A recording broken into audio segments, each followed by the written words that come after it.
Hello, everybody.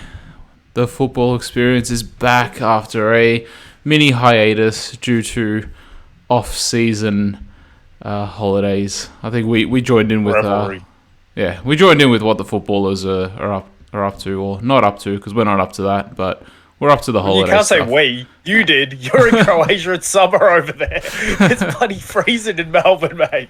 Yeah, but you had a little mini hiatus as well, inadvertently. But For sure, for sure. I think the programming will be a bit more sporadic during the off season, obviously, but at there has least been until August. a load to talk about. I would say so. We're here.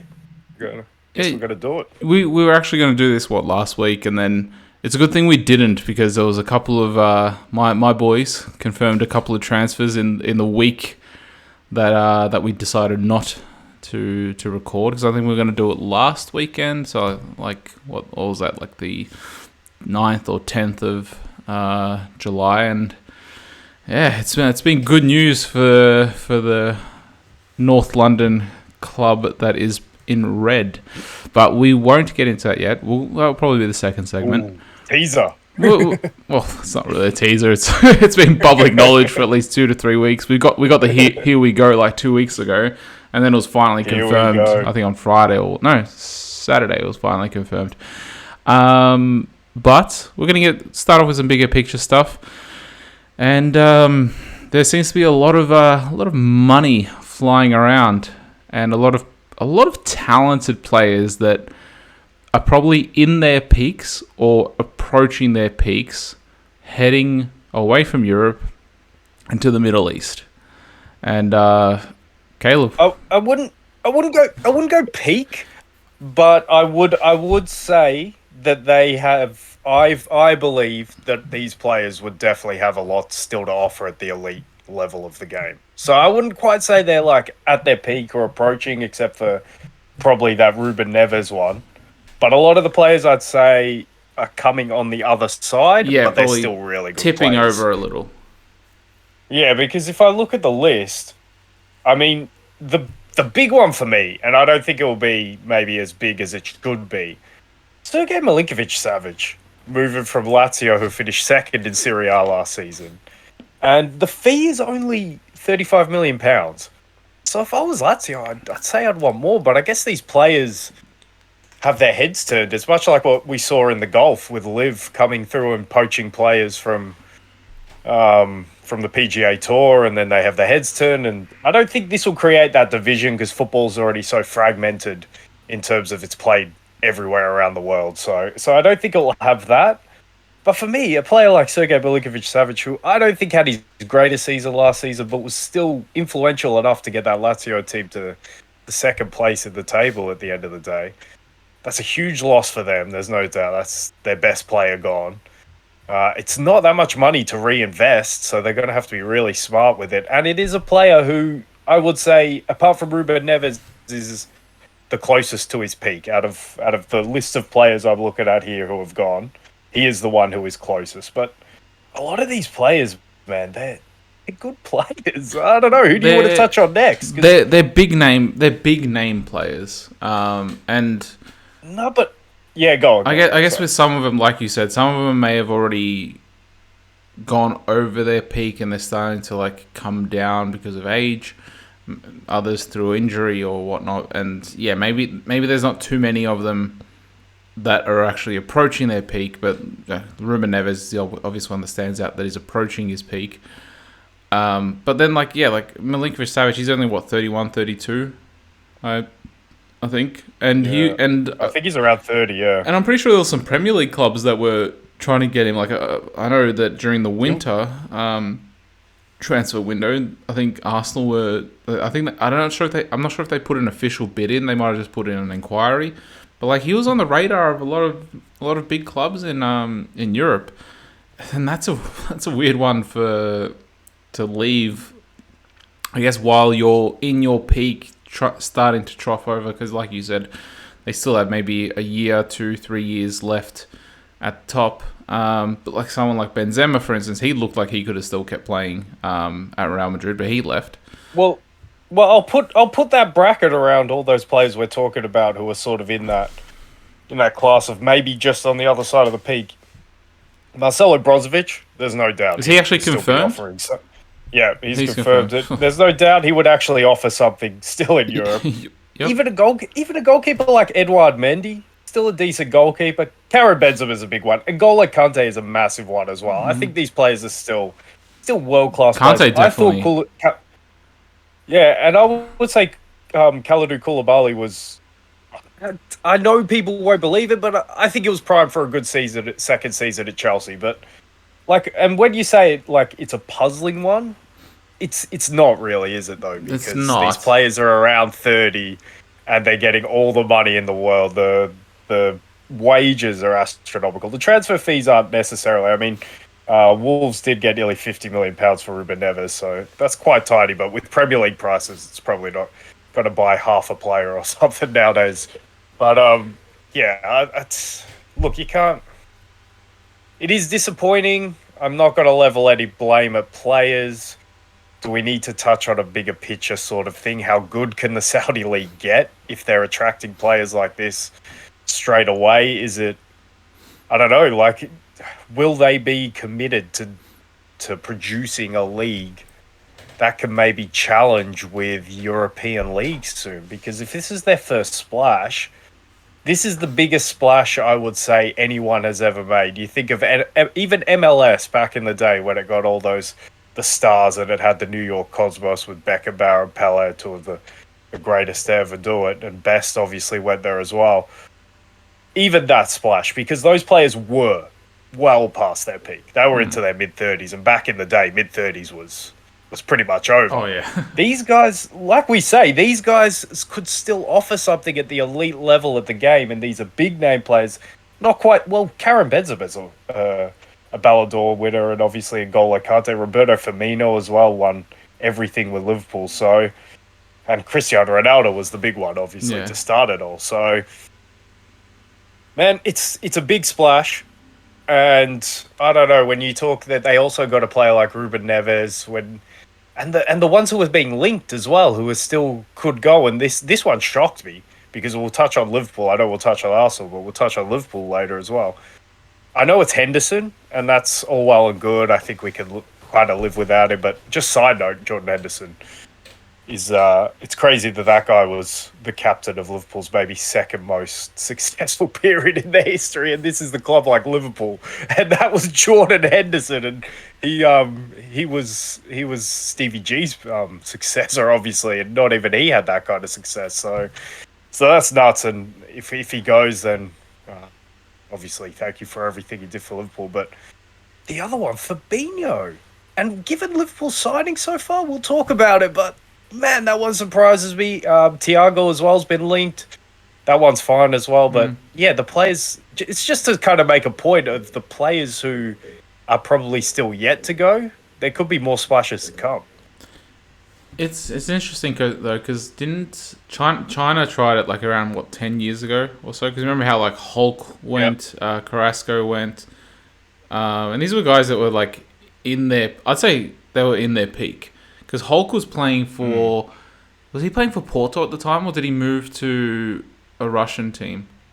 Yeah, he might have been at Zenit before and then gone to China. But like those are just two to name. I think there was some others that went to China. But I'm thinking like location wise, and the way that's like the Middle East is trying to transition their ideology and slightly lean more west, and the fact that it's like, I think from, for instance, Doha to Croatia is, I think it's a 5 hour 5 hour plane ride, so it's still relatively close to Europe, whereas like China to Europe is like 10 hours if it's like Beijing, which is all the way over to the east of China. So you can, for instance, leave in the morning and be in Europe by the afternoon, and spend a whole day in Europe. So, like, I'm just saying, like, location-wise, it's more appealing than what China tried to do. I know, and I want to touch on something, because the problem is, and why ultimately I just don't think that they could ever get to the level that Europe is at, is because this is what we're talking about as one of the first things. Like, what works conveniently for the players location wise? Can they get back to their luxuries back in Europe? And that's not the right mentality for a player to have who wants to compete at the highest level. That's not highest level mentality. That's a mentality of we want to spoil these guys. We want to give them everything and they can do whatever they want. And then they'll just kick a ball around on a Saturday or a Sunday. Whereas Europe is the rigmarole. It's intense. It's during the winter. It's go go go. You don't get that luxury. You know, you're competing. You've got relegation. You've got real competition all around. So if they want to create something that's meaningful, I don't know. The infrastructure just doesn't exist. It's just it's kind of like I don't like. I'm not going to go hard on it for moral reasons or anything like that because I always thought that shit was bullshit, especially when it was happening in the Gulf. It was ridiculous. I thought the emotional reaction to it also. There's nothing like that from me, but I'm just thinking, for me, it is, on a footballing point, it is a shame that these players are going to a substandard league, a league that in the near future has no chance of being anywhere near like a European league, when they still have something to offer. So, yeah, from a selfish point, I am disappointed. For them, I'm happy, especially for some of these players who have accomplished everything, like an N'Golo Kante, like a Karim Benzema. You're more than entitled to go and get your money. Um, but yeah, like the fact that we're talking about how much they're getting paid and the luxuries that they can easily get back to, for me, that's not conducive to a successful elite level kind of competition and league. So yeah, if they, I don't know, do they really want to put everything behind that? Do they want to get strict with these players? If they get strict with these players, will they really want to come? So I don't know. It's a weird one. It's in a weird place. It's disappointing, but the splashes haven't been massive, so I don't think there's a threat, so to speak, Well, to this. I have two questions for you. See, you know how Europe and Middle East, it's like I remember from geography class, it's like split between. I think the way they split it is like there's this mountain range in Russia, and like then they draw a theoretical line that just goes all the way down. And Side note, you know what's crazy? The Middle East isn't its own continent. yeah, I feel like it should be its own continent. but okay, but here's the thing: like Israel, for instance, plays in UEFA, right? And that's a lot of people consider that part of the Middle East. And then you obviously have like Qatar and Saudi Arabia, et cetera, et cetera. They all play in the Asian what is it? The Federation. Confederation. Yeah. Confederation. So my first question is, do you think it's possible that UEFA allows the Saudi League within its Champions League competition qualifiers? Or is this maybe more of a bigger thing where Saudi Arabia itself has to be part of UEFA, so it has to move away from Asia, so it can't let the league itself. But do you think it's within the realm of possibility? Because look, let's face it, money talks, and if the Saudis can offer UEFA, they'd be like, hey, look, we'll pay 500 million or a billion. A billion is small change for them. We'll pay $1 billion just to be considered part of UEFA and make the transition. Like, and then you can use that money. The way FIFA works, we're not going to put it past that. But anyway, honestly, like, do you think it's within the realm? I think it's actually within the realm of possibility. No, I think that's especially if the league gets big enough. Yeah, I agree with that, and I wouldn't even need to go to anything nefarious like offering money to be part, because we've seen it in this country in our lifetime where Australia were part of the Oceania Confederation for so long, and then after 2006 we became part of the Asian Confederation. So it is possible for countries to move confederation. It has precedent, obviously, and yeah, with that point, I would prefer that as well, especially if these players are playing there. But you know what, they could build something pretty dynastic in the Asian Champions League, but just no one cares as much. So yeah, and I don't know. I don't think these teams are going to. I think they're going to be able to compete from the start. So we'll see if it takes off because, like you say, I think your China example is really good. For like they're buying all these players and then it just went nowhere, did it? So that probably gives it a better chance to go somewhere, doesn't it? If they can be part of UEFA. So I think that's a really good point and one to keep an eye out for. And the second question is, do you think that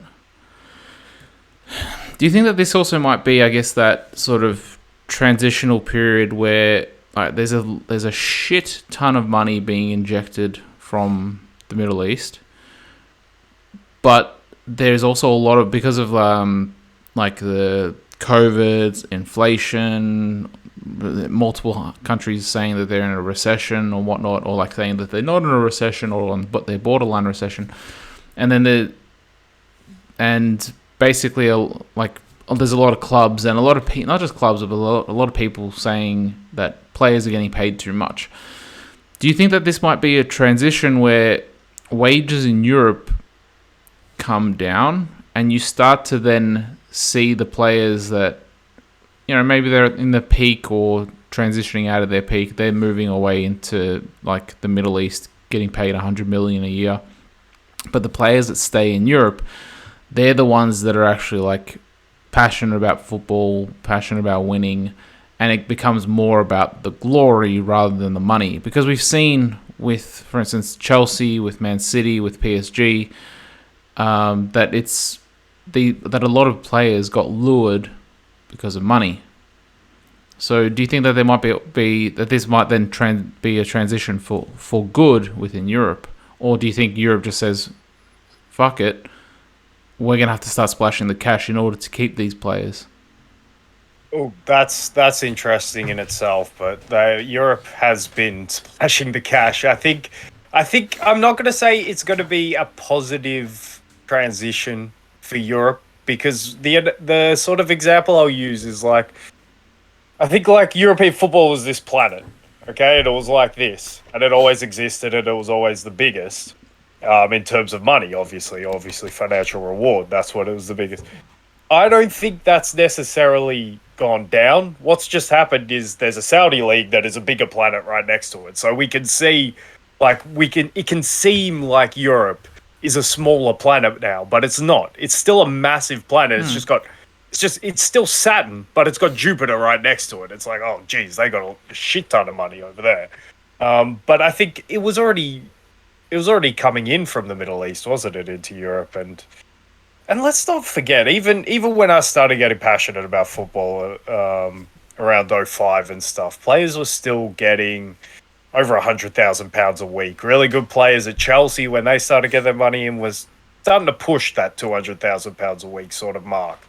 And I thought that was a good level for how much money players should be getting. And in recent years, the levels just got astronomical. So when we talk about like they're going to do it for the passion of the game, I don't think when you do it at that level and you subject yourself to the criticism that you will subject yourself and the scrutiny, then I don't think you should be purely doing it for the passion. I think it is a profession. It does become a job to an extent.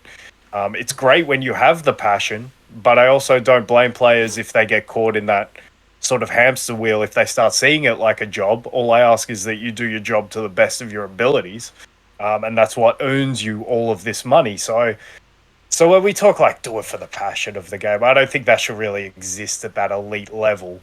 But let's not forget, these guys, even in Europe, if you're playing at a big club, you're getting paid a shit ton of money.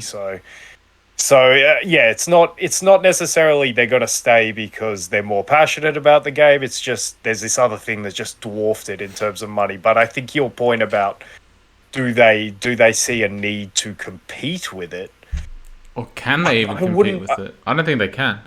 Yeah, I don't think they can. But Kylian Mbappe, that's Qatari money in the first place. So what are we looking at? Is that maybe the reason why some of these American owners wanted to get out? Did they maybe see the trend coming that the football was going to go this way, that the Middle East was priming itself for just a massive, massive injection of money into all sports, like so many sports, like the NBA is having to address questions about will Middle Eastern money start coming into the NBA over there? Obviously, golf's already had it now. Football, And the money is astronomical. I agree. I don't think Europe can compete, but when they can pay as much as they do anyway, you shouldn't have to compete. The players should be content with that, and you'd hope that they would, unless the Saudi league starts becoming really good. Then I don't care because I'm still watching an elite competition. It's just somewhere else. I don't really care as long as I've got the elite competition. So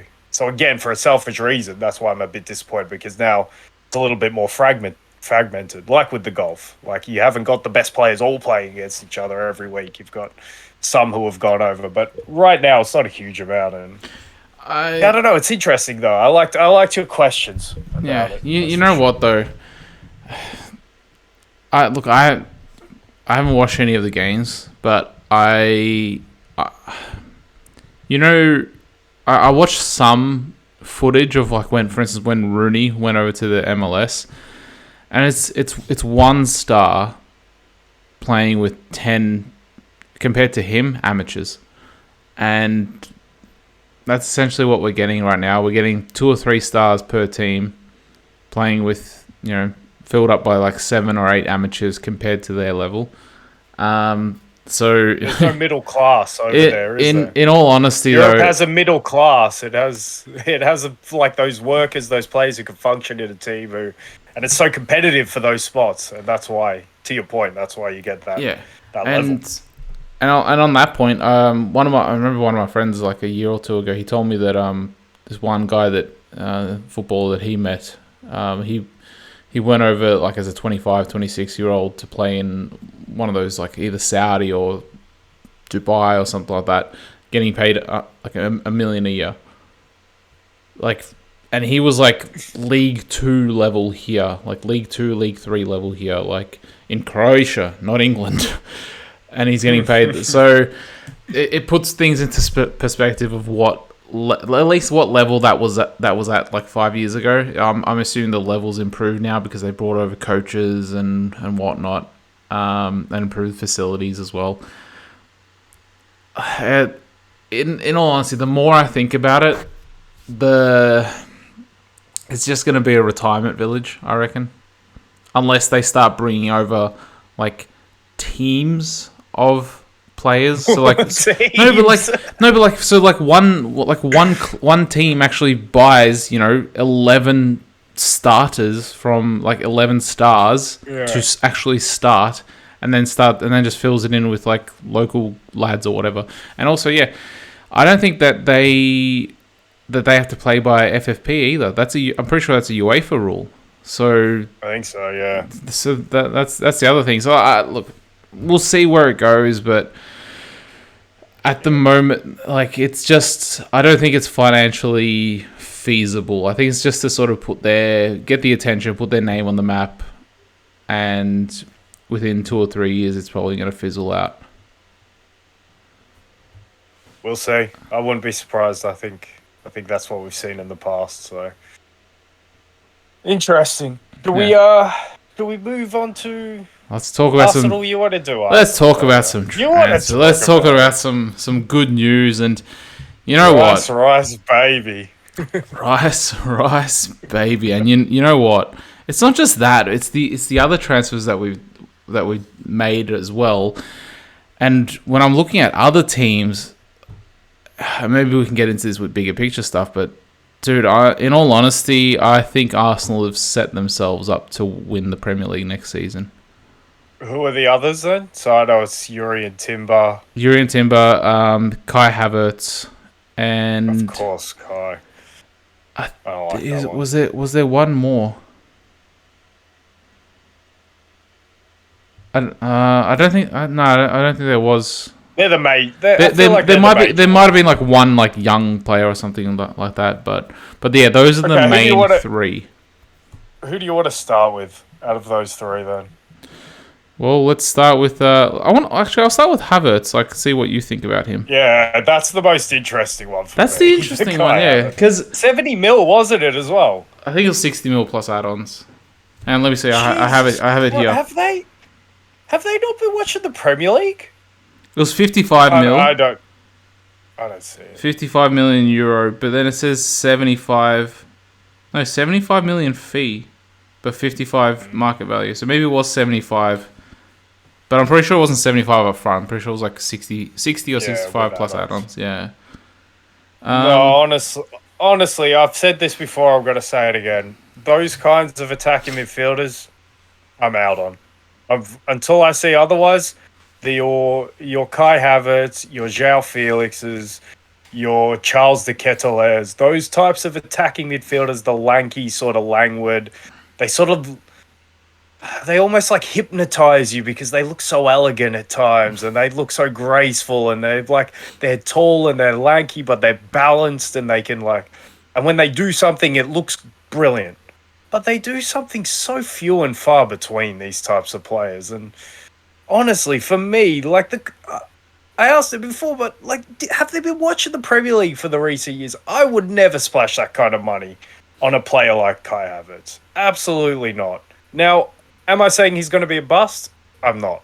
Because, I don't know. This one could scream. Because remember the fanfare when he came over from Germany to Chelsea, and it was a similar fee back then as well, and he was meant to be the next big thing. I mean, João Felix fits in that category as well, even De Ketelaere a little bit. So, I don't know, because I'm kind of contradicting myself if I say he's not going to be a bust. For that money, I think he will be a bust.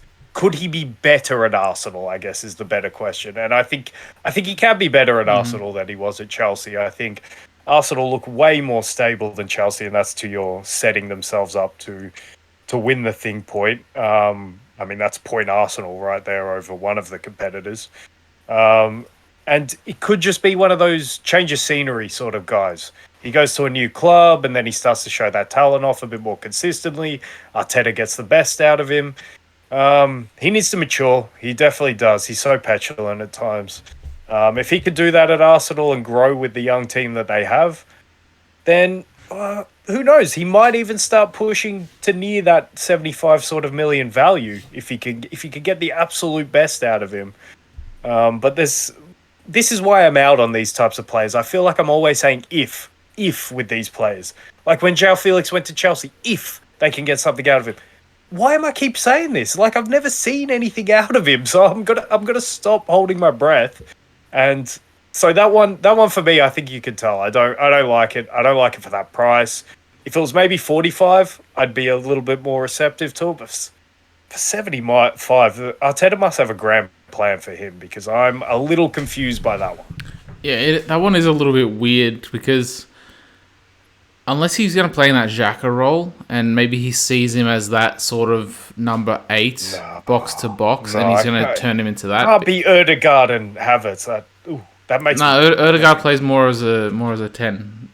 But that's what I'm saying. Like those two in a midfield with Rice, we'll touch on him, but he almost counts as 2. So who knows? Maybe you can make that work. But it's very open. But I've seen all these videos of his heat maps, his analysis, his stats and whatnot, and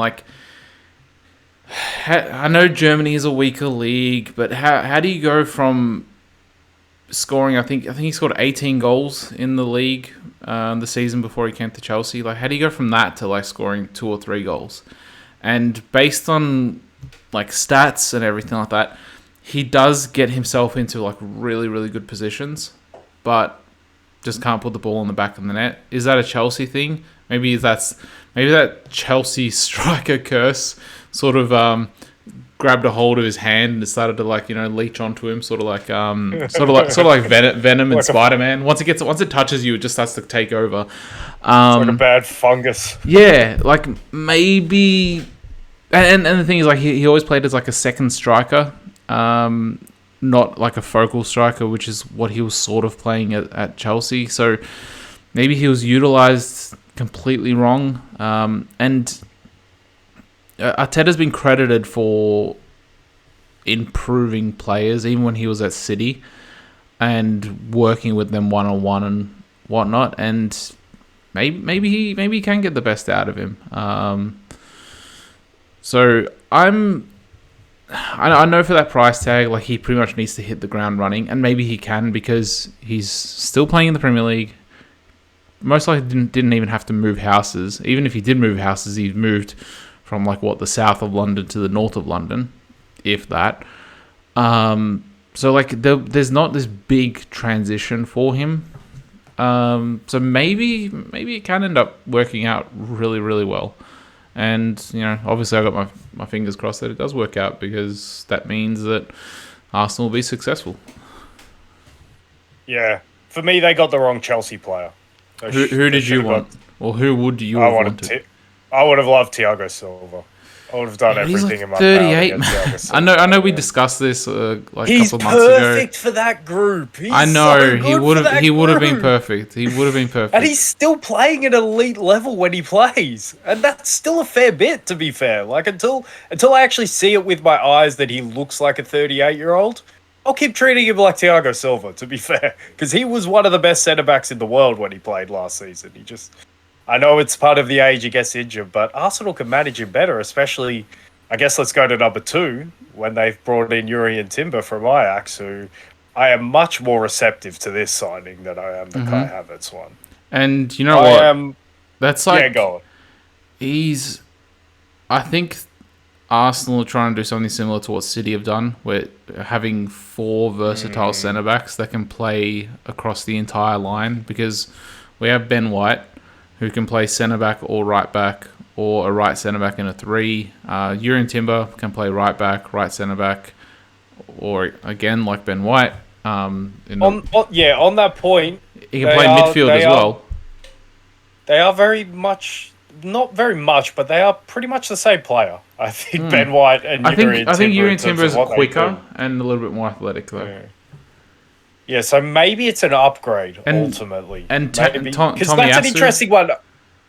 Yeah, of course. That's a very similar play to all 3 of them. Yeah. So, yeah, maybe I don't love the lack of variation at the right-back position. Maybe there's some games where you want more of an overlapper than this. They've got 3 of the same types of right-back. So my only question with this, I think ultimately Timber's probably going to be an upgrade on Ben White, even though I do really like Ben White and he had a great season last season. And he showed that he can improve as well, because from first half to second half, I thought he improved in terms of doing more things from right back. But ultimately, I think Timber might be an upgrade. My only question mark is, like you've just laid out, it's the same role for 3 players, which is almost excessive. Does it mean Saliba pushes to left centre back and Gabriel is left out a little bit more this season? Does it just mean more rotation so Saliba doesn't pick up that injury? I think it's going to be more rotation, because Gabriel played, I think, all 38 Premier League games. So, well, to your point about Timber moving into midfield, does it mean we emulate what City did in the latter part of the season, and we make sure that tactic can't outdo us, because we can do exactly the same thing with what we do? And I think we'll touch on City in a minute, but City seems to be doubling down on what they did last season. Apparently, I think when I watched some highlights from the I think that they played against Nuremberg the other day in a friendly, and Kivior was doing something similar to what Stones was doing, like coming into the midfield. So, like, we have Kivior on the left-hand side. The left-hand side, we actually have versatility, because we have Zinchenko, Kivior, and Tierney, who are like all 3 different types of players. Kivior is probably more similar to like a Ben White, I guess, on that left. Then Zinchenko is like a pure midfielder pretty much, and then Tierney is the overlapping left back. So we have a lot of depth now and versatility at the back, which, if there is an injury, at least we should be covered. Yeah, I agree. I think for that reason as well, this signing's good. I'm really happy about that signing, and the price as well. I think it was 40 mil, 45 mil. Yeah, and you could conceivably line up with 4 centre backs in a game with if Kivior was to play left back and Timber or even White play right back. So, yeah, I think that one's a good one for the depth reasons, for the versatility, for how many options it gives you. And then the final one is obviously the biggest one. And this is probably the one that has led you to say what you said about Arsenal. What did you say exactly about? I think based on everything that's happening within the club, so based on all the internal factors and all of the external factors in what I've seen outgoing players from other teams, direct competitors, which we'll get into, I think that Arsenal have set themselves up to win the league. Yeah. Yeah, no, I agree. I And you think know they're the what? best. I know that you have the Guardiola factor and everything, but like, screw it, we'll say it now. Like, I saw Kyle Walker. Apparently, I think he's agreed personal terms with Bayern, or at least like Bayern made a really No, serious no, inquiry. wait. We'll do City. Let's touch on Rice first. Right. Like, I don't Well, I and don't then we'll think get we have into. that much.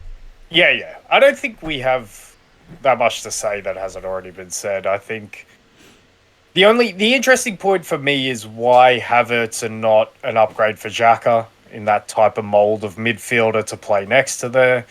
Do you want to use Rice as that type of midfielder to play next to Thomas Partey? What happens to Thomas Partey now? Because you got to think Declan There's Rice been is. rumors of Partey leaving. Apparently.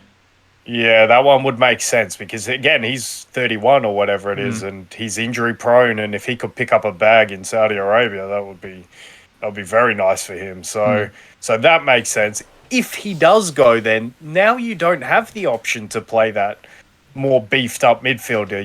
That midfield, you're still relying on Granit Xhaka to be as good as he was this season. And if you're relying on him in Well, big games where Jack you has left though. oh, Xhaka has left. He's left. I've Yeah. completely missed that one. So that's even worse.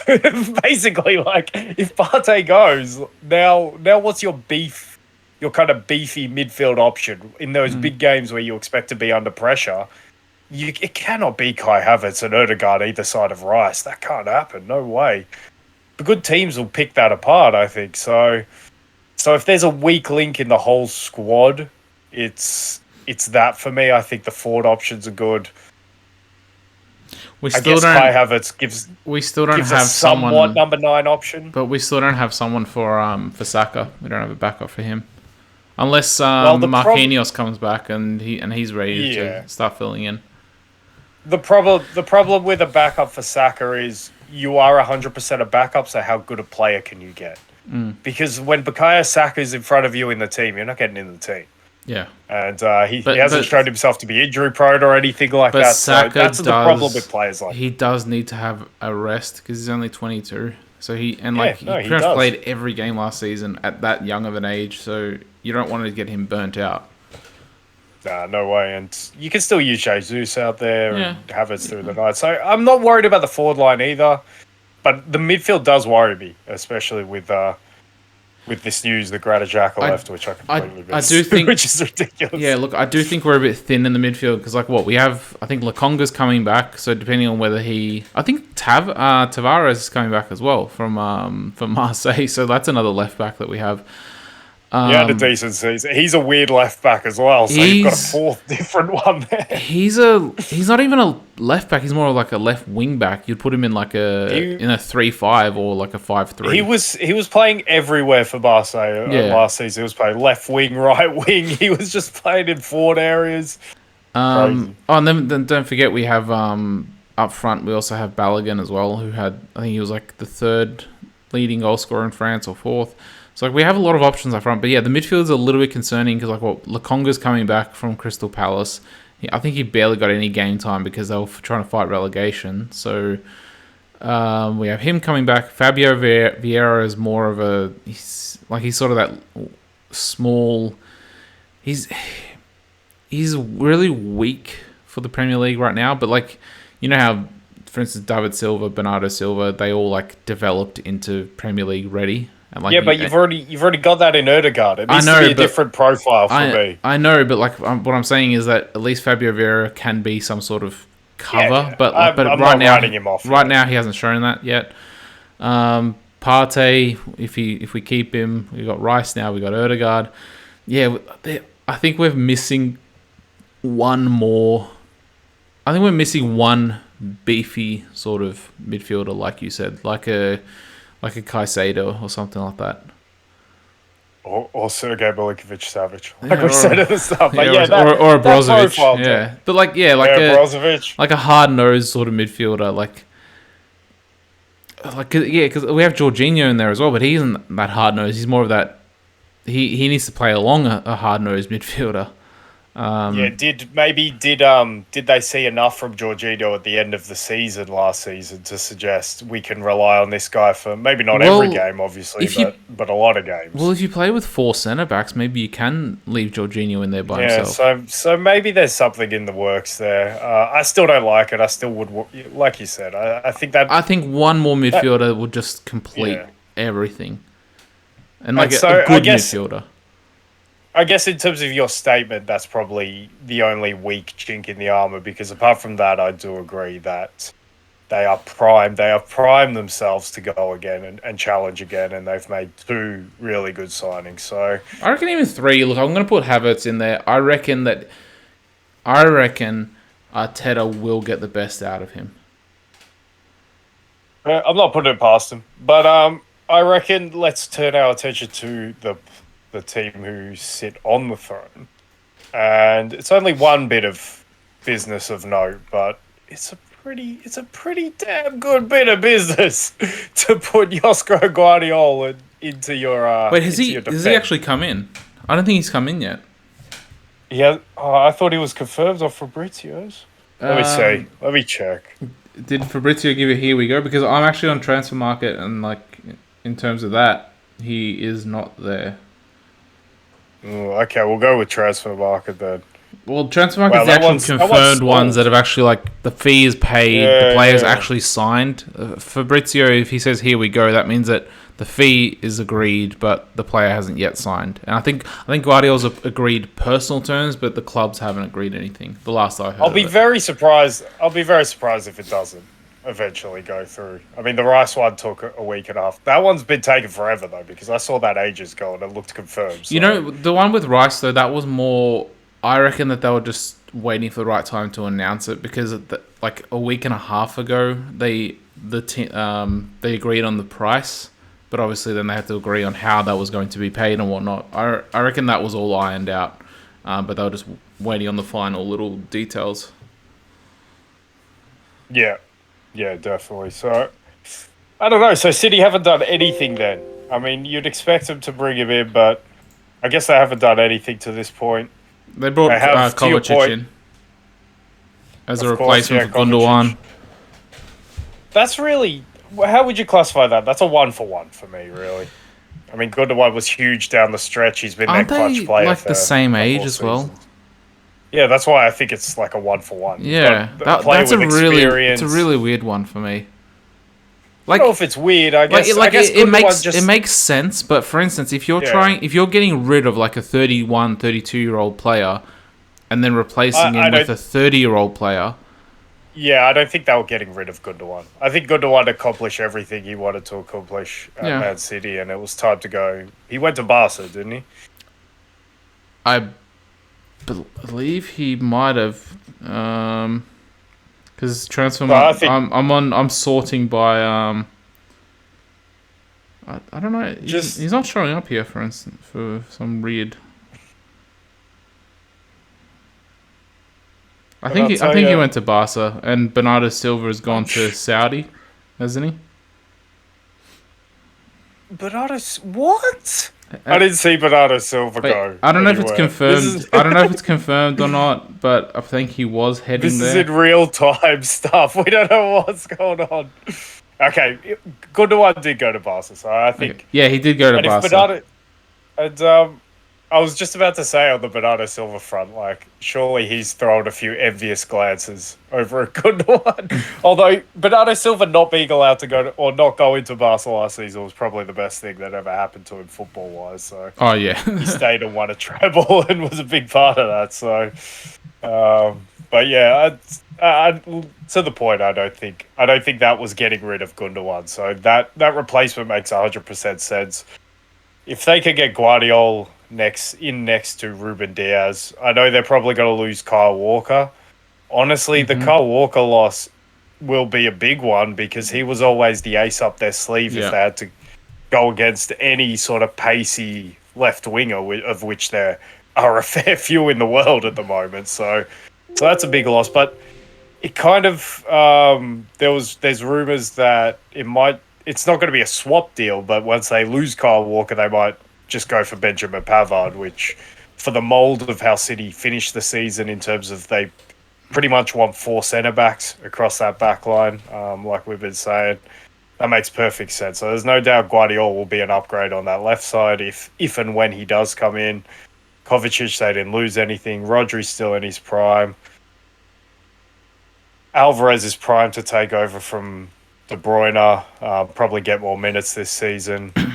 Surely Phil Foden has to come in on the right-hand side. He has to start playing more regularly, you got to think. And Haaland is 23 years old, and he just scored 50 goals in the league. So while I think Arsenal have put themselves into position, come time to make our predictions of what we think the Premier League will look at, Man City have got themselves to the point where I'm not going to bet against them going into any Premier League season, as long as they still have Pep in charge and as long as they haven't had a shit show of a transfer market or a transfer window. They're always going to be my number one pick to win the Premier League. Like they've got to that point now. Well, I'm curious to see. I guess Phil Foden is meant to cover Bernardo Silva. Kovacic covers Gundogan. If Pavard does come in, I still trust Walker more than Pavard. Yeah, me too. But Walker, for the pace factor. Walker is a massive loss for me, and like I just feel like they've lost too many players, and they haven't replaced them. I don't see it yet. I think they need to lose 1 or 2 more players in positions where I think, because when I just laid it out in my head, I'm just like, I think that's fine. That's a really good squad. That's a tight-knit squad. 1 or 2 quality additions. What I must say about Manchester City, I know they cop all this shit for, they got all this Middle East money, and that's how they've done anything. Man City, within the space of 10 years, have become like an exceptionally well-run club. To the point where they don't need to go out in the transfer market and splash ridiculous amounts. Like, we're talking now, the only bit of business they've done is Mateo Kovacic really coming in. The one of note. I know they're expected to splash a lot of money on Guardiola to get him in. Again, I think that would be a good bit of business anyway, so I wouldn't criticize them for that. But yeah, they've got themselves to a point where it doesn't have to be flashy. Look, I'm not going to say it's responsible spending of money. It's still a lot of money that they're spending, but compared to other clubs around Europe, they're not on those kinds of levels. So I just think the criticism in terms of that is, for me, always unfair. I think Man City, in fact, should be praised somewhat for how they've gone about their business. I think in terms of these astronomical transfer fees, I mean, off the top of my head, have they really had one? An astronomical transfer fee pushing 100 mil? Grealish is the only 100 mil signing that they made. Yeah, of course. So Grealish is your exception there. The rest all feel like they're around that 50 million mark. You think of like Rodri's, you think of Kyle Walker's, you think of players like Ruben Diaz. It all feels around that mark, which in nowadays isn't crazy. Well, you know what I mean? It should be, but it's not. I think the best 2 comparisons would be, for instance, PSG, because I think they got taken over by the Qataris around the same time that Man City got taken over by the Emirates. Oh, yeah. A few years later, yeah, but yeah. I think it was around the same time, though, wasn't it? Because didn't Ibra or Thiago Silva move in 2010 or 2011? Yeah, it was pretty much the same. It was around the same time, and comparing them, for instance, to Man United, I think Man United have outspent them ever since. Yeah, I think I'm not sure what the time frame that they looked at. It was either from when Sir Alex left, or when the Etihad group actually came in. But like I think Man United have outspent them 2-1, if I'm not mistaken. So, and what success have they shown since then? Like, and you haven't even mentioned Chelsea last season as well. No, not to mention Chelsea, man. Like, but your point on City being a really well-run club, like I can 100% agree with that statement.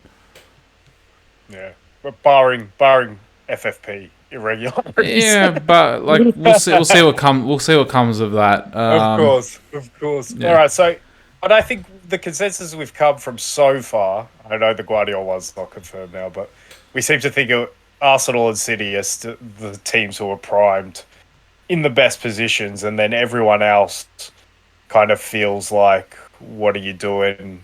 Where are you coming from? So it really is the top four from last season, I think, who have been doing the better business. Liverpool, maybe you could put them in there. We'll touch on them, but I think we need to go in order. I guess the next one's probably United and De Gea no longer being at the club, but And I think they done him announced dirty. today they did. I think they did do a little, but They did him dirty. to be fair, they did get in one of the better goalkeepers Yeah, that but they could get in for how Ten Hag wants to play. you heard of how what they did, right? Was it the wait? What are you talking about? So they gave him a contract. Yeah, yeah. Then they took it away. He signed the contract, gave it back to them. I think they even offered him like lower wages. So it was lower wages, Yeah, and he took it. And he took it and gave him back the signed contract. And they said, "Nah, we changed our mind." Like and then his outgoing as well. They didn't even prepare anything for him, and he's been. I think he was the last Ferguson signing to still be there. Nothing for him at all. We'll see. Hopefully, they will do something because he deserves something. He He's definitely been at the does. club through some shitty times. He's been a really good goalkeeper for them. Unfortunately, it seems football has moved away from that for some reason. I think he's the perfect Atletico goalkeeper and maybe should go back because it seems like Atletico are the only kind of elite team in Europe who still can commit to playing with a goalkeeper who doesn't use his feet. But like I was saying, I think obviously that's dirty what they've done, but they've got Onana in, which is a pretty good signing in terms of how Ten Hag wants to play, especially. I'm not always convinced by Onana's goalkeeping, but did Onana play at Ajax with Ten Hag? Yeah. Yeah, so he's familiar with I'm him pretty as sure well. he did. Yeah. Yeah, exactly. So that's another one he's gone back in for as well, which is, I mean, these players must love playing for him as much as he wants to work with players he's already worked with. But yeah, I think Onana, like I said at the end of last season, he's pretty much Edison. He's as close approximate to Edison as you're going to get in terms of what he can do as a goalkeeper and what he can do with his feet. So I think that's a good signing. No striker yet. Nothing on the striker front. Mason Mount. That's interesting. Mason Mount obviously coming in. That for me is That's similar to a a little Kai bit. Havertz signing, I reckon. Thank you. I was going to say it's a little bit better than the Kai Havertz because they got him a bit cheaper, and I rate Mason Mount just a little bit higher. But it is a very similar one. It's a player who I don't feel has a real position. What's he going to come in and do at United? Is he just going to come in and do the Eriksen role pretty much to a T? Because I think much like the Arsenal mold, I think United needed another beefier midfielder next to Casemiro for those bigger games. You can't rely on a Christian Eriksen. I don't think Mason Mount's the answer in there either, but at least Mason Mount gives you nice versatility. When he's playing well, he can give you numbers. He is obviously familiar with Marcus Rashford from their time at England, so maybe they can strike up a partnership. So all in all, it's a decent signing, not a great signing. It's not one that's going to put him over the top, but nice squad depth. So for me, I'm looking what they do up front, and if they do anything up front.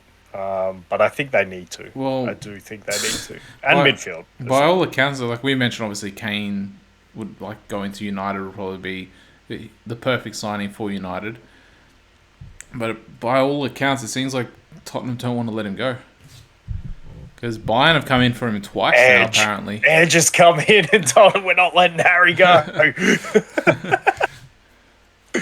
Oh, man. Leo, that will be an interesting one because Bayern obviously feel kind of confident that they can get him as well. Real Madrid, nothing. That's cold on that front. They very much feels like they very much turned their attention to Mbappe. Although not too much from that front either. We just go on random talk now in terms of transfers. No, just with the Harry Kane one, it just sidetracked me straight into the striker talk. But I think we touched on United. I think that's enough for United. Have they tried to sign any defenders? Is Maguire going? Like, what's happening there? Have you seen anything? I haven't seen anything on that. I haven't seen anything on new defenders either. So for those reasons, because they were already inherently behind Arsenal, and they've made sort of two moves that are kind of similar to Arsenal. They haven't made the third move though. In terms of, I know Onana's not Yuri and Timber, but he bolsters the defense and he gives them that sort of option to play that way. So yeah, for that they really need a third signing, probably a fourth signing as well. If they can make two more signings in that midfield and striker position, then well, we'll see what Newcastle do with the rest of the window. But right now they're probably, I don't know. I thought Newcastle were maybe a slightly better team last season anyway. And given that they've added Sandro Tonali, I don't know if they've added anyone else. I haven't seen it. But given that they've added him, I think that's a good signing. I think that is to the point we've been talking about getting beef in that midfield.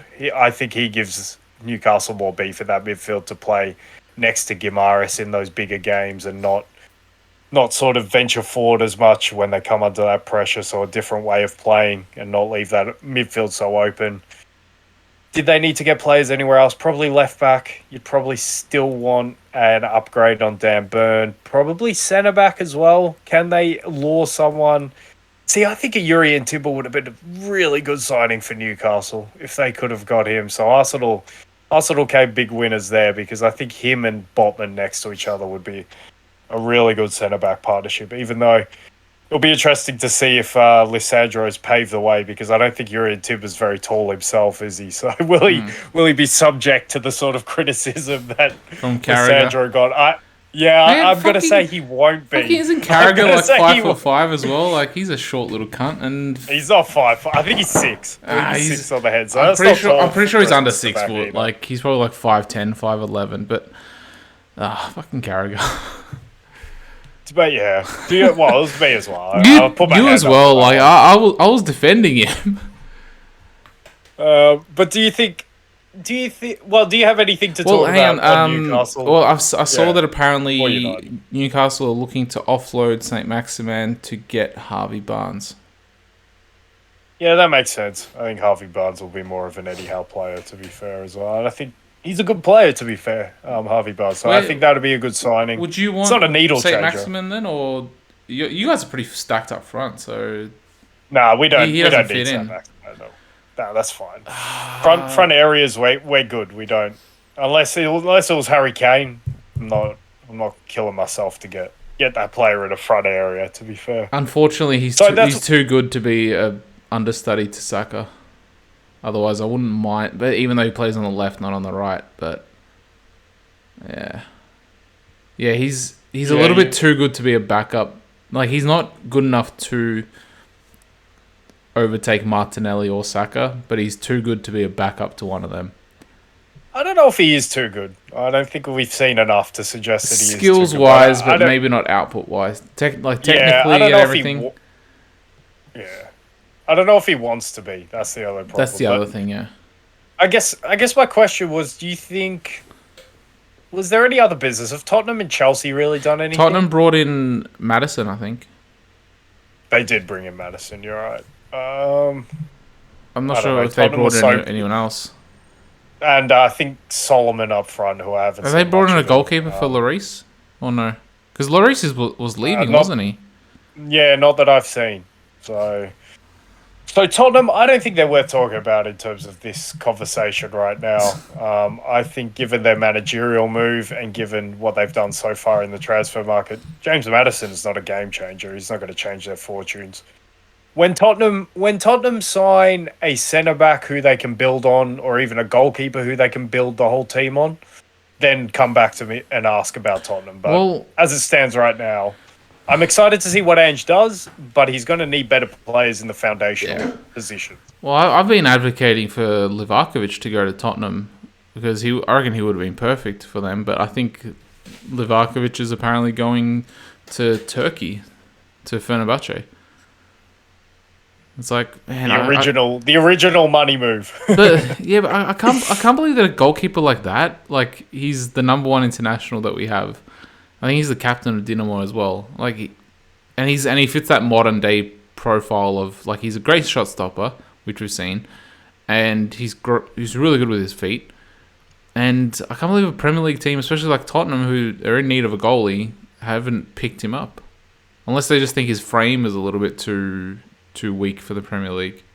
Because, for instance, like he would have fit in with what Ten Hag wants to do at United, but Onana has a bigger frame than him. Yeah, I'm not getting excited if I'm a Tottenham fan by Livakovic. I think like he'd be a decent signing, but he's not He'd be a someone that I decent think they signing. can build on and He'd be a change decent their signing.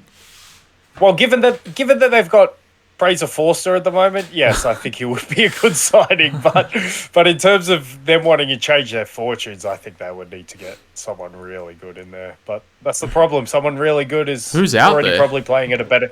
Yeah, exactly. They're already probably playing at a better club than Tottenham. So yeah, I don't think there's much to address with Tottenham. I don't think there's much to address with Chelsea. Again, new manager. Wait, haven't they in signed there. someone now for like 50 or 60 mil as well? Hasn't someone actually come in? Who though? Who was it? I can't remember, 'Cause but I didn't see. I know it. I that think they did sign someone. I think but someone has come in, but they're also looking at signing Caicedo. Okay, yeah, that has been the talk for a lot of the summer. So, man, I And they signed Nicholas Jackson for 37 mil. yeah, of course, yes, they did from Villarreal. He's largely unproven. I mean, he looked all right for Villarreal's particularly second half of last season, but I don't get that one. I don't get letting Kovacic go. I don't get letting Koulibaly go. I don't like getting all of these senior sort of players go. And Chelsea, I don't know. I'm less convinced about their dark horse potential to do anything this season. Because now you are relying. Well, I guess the big one for me, and I keep saying this, is I think Levi Colwill is going back to the club, and I really like him as the left-sided centre back. I think he's the future for England as well. I think he should be in that England team pretty soon, if not he hasn't already. So I'm excited by him, but the rest, like how excited am I? They have enough talent there. If Pochettino can come in and get it to all click, then they've got that dark horse potential. But given that they don't have the experience, given that their foundation is going to be built on Kepa Arrizabalaga and a 39-year-old Thiago Silva, I'm not quite convinced by that. So yeah, I think the only club that have a claim, and it's a weak claim at the moment, to say that they could push back into that top four is Liverpool. And I think the McAllister piece of business was really good, particularly for the price. The Soboslai piece of business, What do you think of that? I'm not convinced by it. It's again 70 mil, much like the Kai Havertz price. We're paying for a player who I'm expecting to go into central midfield, but this is a player who didn't play central midfield at any point from my memory for Leipzig last season. I know he does for Hungary. I know he's the Hungarian national captain. All reports are he's a beast. I think he did best in the lactate test for Liverpool, which is crazy because that's infamously grueling. So he's come in and made a good impression. He is a physical specimen. I do like him as a player. I do think that he is better suited to being a central midfielder, but I haven't seen it on a regular basis. To go out and blow 70 mil on that player playing that role, I think there were better options for right now out there, but he was probably the best option. Well, there was talk of Fede Valverde before that, who is a very similar type of player. It was for, I think, the same amount of money. I probably would have rather gone with Fede Valverde over him. I think Soboslai is a good decision as well. But the player who I'm thinking whose level is better than those players already, but the problem is he is approaching, I think he's 28, is Marcos Llorente from Atletico. I think they're all the same kind of player, those players. I think the best one is Marcos Llorente, but he probably doesn't make the most sense. So if that was the player you were going for, then Soboslai is a fine choice. But the problem with Liverpool's signings, and after I outlined what might happen to Fabinho, I think Liverpool's two most important new arrivals for the next season were going to be Fabinho and Van Dijk anyway, Because while I don't mind Soboslai, while I think the McAllister signing was good for the price, they're not game changers. They're not your foundational pieces. They're not the pieces who are going to ensure that you don't have a season like last season again this season. The pieces who can ensure that are the pieces who are already there. And especially if they're going to let Fabinho go, or Fabinho is going to go. I don't know if it's letting him go, but if he is going to go, then what do you do in that holding role? You're going to have to get a good price for him, a price that where you can go out and buy the next piece, because you've got to think at 105 million already spent for Liverpool, how much do they have left? I can't think it's going to be a lot, considering that they had to pull out of the Jude Bellingham sweepstakes because they didn't have enough money, and obviously that was probably because they didn't want to spend it all on one player. But still, you can't think that they're going to have much more than what they've already spent. So they're going to have to get a good price for Fabinho. Yeah, Van Dijk's going to have to. They spent 70 mil on Soboslai though. Like they couldn't have gone to. Bellingham went for 103. They couldn't have Exactly. So for everything we paid for the two players we got, we could have got Jude Bellingham for that price, pretty much. If he was still willing to come, obviously. Yeah. Real Madrid is a pretty damn good option as well. So we're not saying anything against that, but yeah, man, that's the problem. That is the problem. Van Dijk and Fabinho have to be Van Dijk and Fabinho again. If they're not up to that level, I don't think these two bits of business are going to matter all that much. I think they might help. They should help Fabinho get back to a better level. But if he doesn't do it himself, it just doesn't matter for me. So yeah, I'm not discouraged. I think they're good bits of business overall, but I don't think they're great in terms of what Liverpool needed, or I'm just not convinced because we saw how bad Van Dijk and Fabinho were last season, and they. What if you lose Hendo and Fabinho though to Saudi? Then we're fucked. We need a holding midfielder straight away. So. And the disappointing thing for me is Brian Cristante from Roma signed a new deal with Roma, so he's not going anywhere. I know he's pushing 30 himself, but he would have been, for me, a perfect replacement for You lost Brozovic as well because you wanted him. Lost the option of Brozovic, who would have been awesome as well. So who else is out there as a holding midfielder? I guess there's all that talk of, I think, Thuram, who I haven't actually seen play much. I think he's from Mönchengladbach. Is that another Thuram? Because the striker from Southampton. Lavia, yeah, but I think Arsenal's in for Lavia as well apparently. Because the other Thuram I think went to Inter, the striker. Yes, yeah, Marcus went to Inter. Yeah. No, it's a different Thuram. I think it's Kefrad Thuram or something. Are they brothers or is it a completely different family? I don't think that. I think Marcus Thuram is Lilian. Yeah, I know that, but is the other one Lilian Thuram's son as well, or not? I don't know. I don't know if they're related. To be quite honest. But yeah, who the hell do you get in? That's the most important thing, and it means that we have to deal with that problem and not address anything at centre back as well if we wanted to. So ultimately, I still put Liverpool. It's funny because I put these teams in exactly the position that they finished last season from what we've seen so far. But there's a lot of the window left and a lot of time for these things to change. Would you want to get a proper right back so you can move Trent into midfield? Benjamin Pavard, I would love to get Benjamin Pavard. He would be one of the key priorities in the summer. Definitely a right back. Any other right backs? More defensive-minded right back. Any others?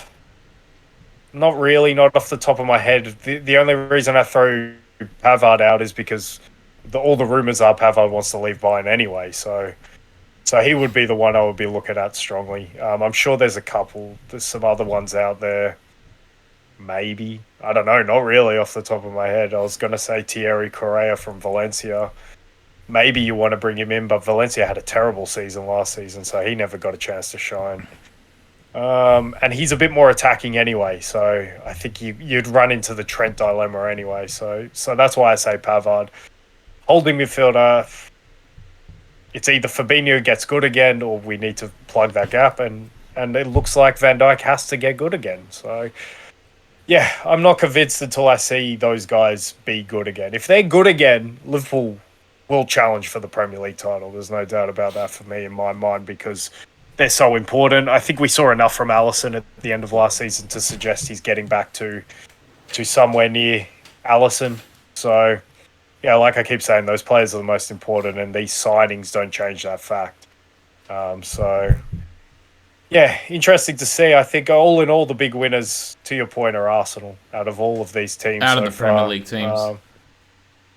Yeah, out of the Premier League teams that we expect to be challenging top four in title, it's Arsenal for sure. So, did you have anything more on the Premier League, or did you want to touch on? I think there was This a one's couple.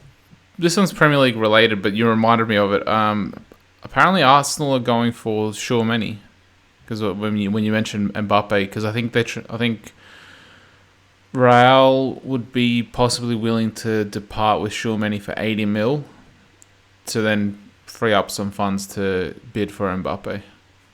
So would he be that sort That of? makes sense. Would he be that beefy Yeah. sort of player? Yeah. 100%. He'd be really good. So versatile in there, can play either role. But he isn't really that beefy. He'd be perfect, yet. but he's so young. But remember at the That's what I start of said, last yet. season, he was playing holding midfield for Casemiro, doing Yeah. a pretty good job, and he was doing it for France in the World Cup as well. So he's perfect for that role. But I don't think Arsenal have 80 mil to spend after what they've just blown on Timber, on Havertz, and on Rice. If they sell Partey for 30 or 40, then that will Maybe that pushes them closer. Exactly. Yeah. So watch this space on that one. I think just on I a think side note, Aston that Villa, one. Aston You know Villa what? have done. And just Aston on that Villa one, have done a little bit of good. Yeah, go on. Yeah, I think it all depends on because you know how PSG are trying to get Mbappe to sign on for another one because they don't want him to leave on a free. I think it all depends on how that whole saga goes. Because if Mbappe is forced, then Real might be more serious about freeing up some funds. So I think it all depends on Mbappe. That's sure anyone. I agree. I don't think Real Madrid want to lose Tchouaméni, but if it meant getting Mbappe, yeah, I think that makes sense. Yeah, from teams outside the top six, I think Villa have done what they got. Tielemans in on the free, and then they got Pau Torres as well from Villarreal, who I think is a really good centre back. So they've done some good business. You'd expect be getting Diego Carlos back this season as well. So let's see if he can come back and look like the Sevilla Diego Carlos as well. And then all of a sudden, Unai Emery has that kind of defence that he might want to build on with a World Cup winning goalkeeper behind it. I mean, all in all, with the striker they still have in Ollie Watkins, Villa all of a sudden Villa look a better bet than Chelsea and Tottenham for me at this stage. That's for sure. So, yeah, they've done some good business. Outside of that, I haven't really kept up, but I think there was just a few bits of business in Europe. I know it was Lucas Hernandez went to PSG. I think that's a pretty good side. PSG have actually made some decent signings, I think. Xavi Simons was the latest. Who else did they get? They got other... Asensio. Oh, okay, no. They got a few other players. They got Asensio Asensio as well. Yeah, they got a few centre-backs. So, Lucas Hernandez, you mentioned, pairing them with... Yeah. But talking of centre-backs, the big one from Europe, if we go to the Bundesliga, I want to shout out this one, actually. This isn't the big one, but RB Leipzig just brought in Luis Openda from Lens. He is very much in that Kolo Muani mould, and I think he'll be a really good signing. It's a club record fee, I think 38 million, but he's a really good signing. But the big one, probably... for price, I would say this is the best move, the best transfer made in Europe, and I want to see if you can guess it. I'm sure you could get it. This is the best move by any club in Europe so far, and I think it's because the higher ups at this club were listening to the pod last season, and they heard what I was screaming for their club to get, and they just got one of the best in that position from last season. Maybe the best. It happened a bit earlier. It hasn't happened that recently. But... Loftus-Cheek to AC? That was worth it. That was worth the wait. That was good. Just having a look at all of the ones that have moved.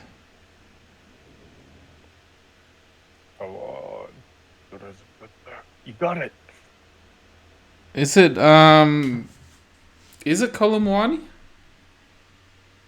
Wait, has Colabani I don't moved? know. Where did he Who go? are you talking about? No, it's not.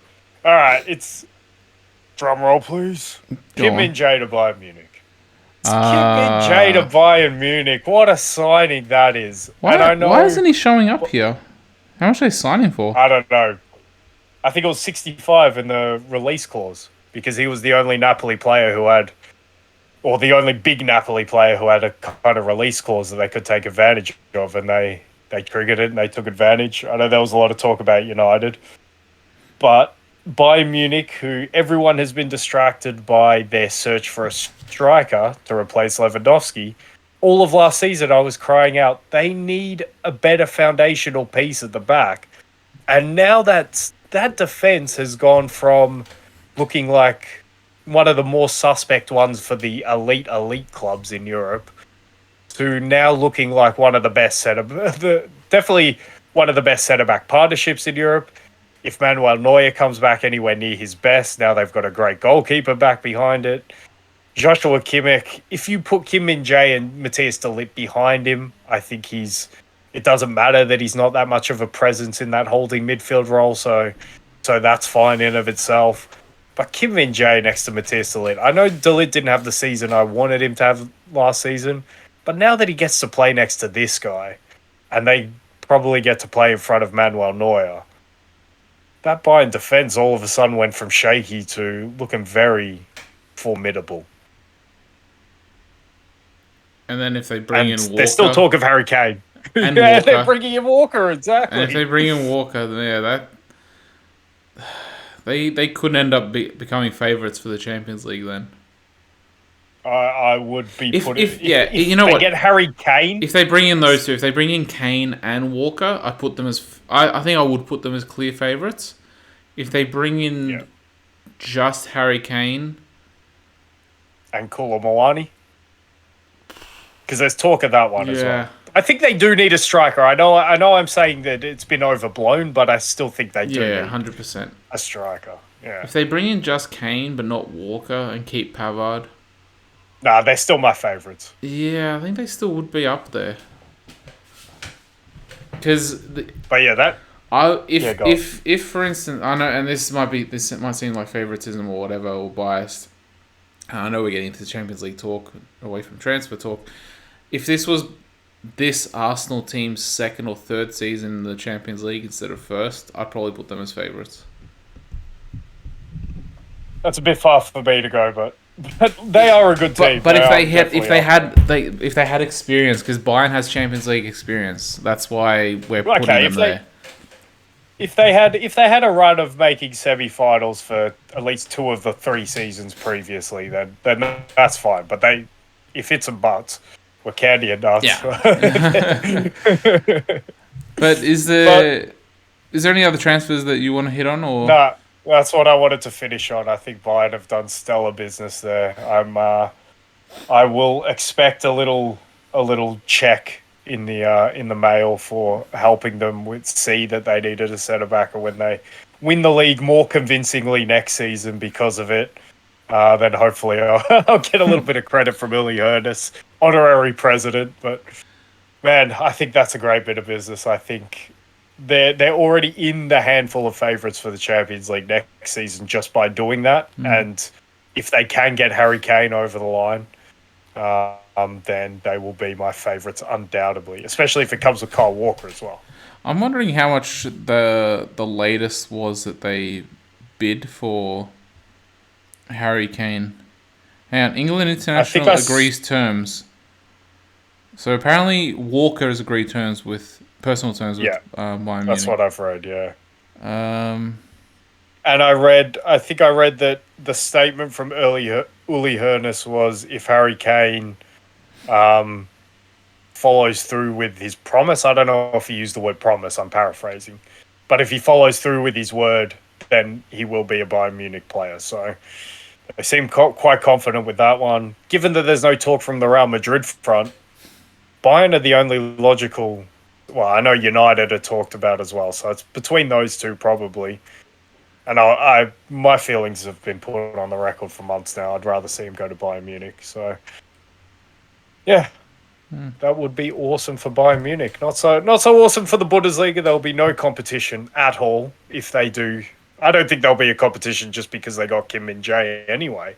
But if they get Harry Kane as well, they should win that thing with a record margin. Honestly, Yeah, I imagine that should be. you imagine Harry Kane playing with Kingsley Coman, Serge Gnabry, Jamal Musiala.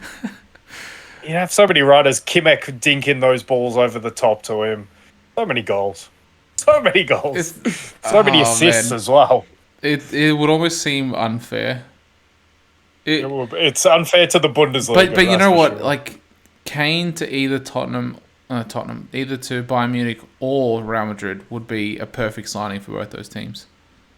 Yeah, because I think we discussed it. I think that Kane would fit in better at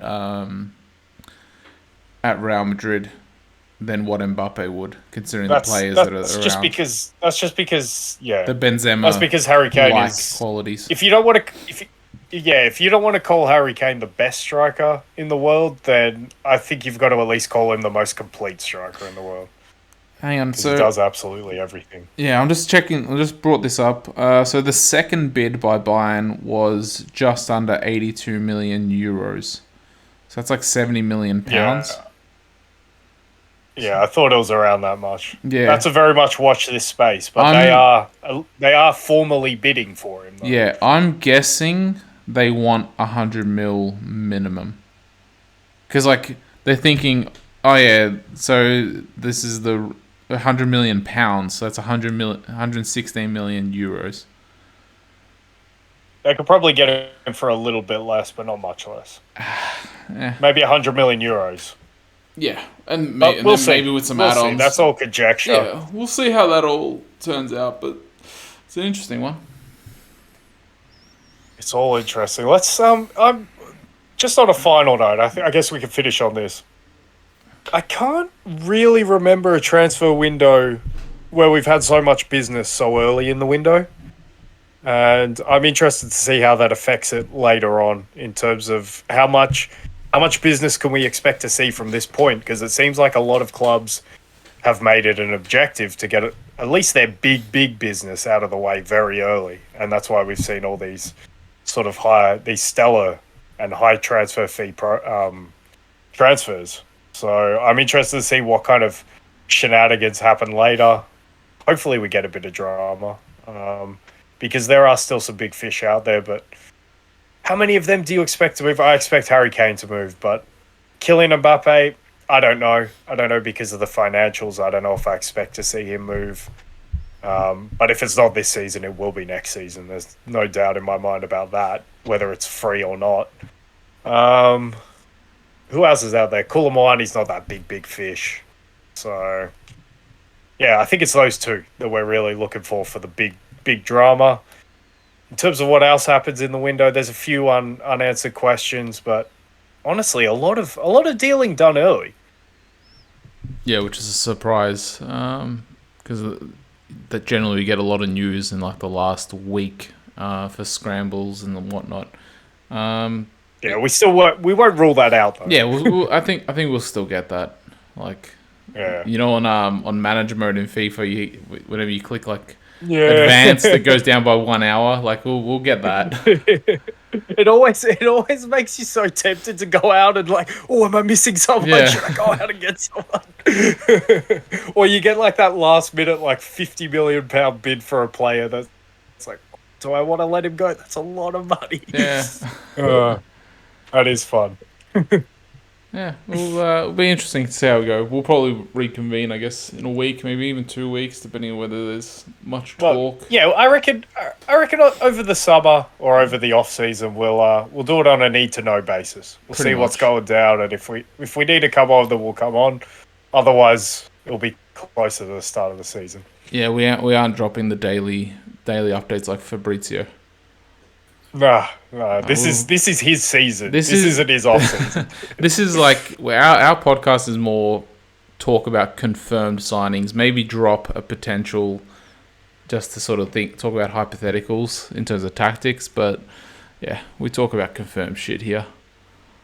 At least we tried it. At least we tried it. We try. Yeah, do our best. But Caleb, it's been good. It's been good seeing your face. Yeah, you too, bro. Yeah, hopefully the audience has enjoyed seeing our faces and listening to our voices. Hopefully we haven't been missed too much, or maybe we... Actually, no. Hopefully we have been missed. That's always a good thing. Yeah. But yeah, guys, we'll come back to you once we get some more confirmed transfers, or if there's a really big one like a Kane or Mbappe, we'll have to spend a whole pot on that. But yeah, until then, guys, thanks for coming and bye for now.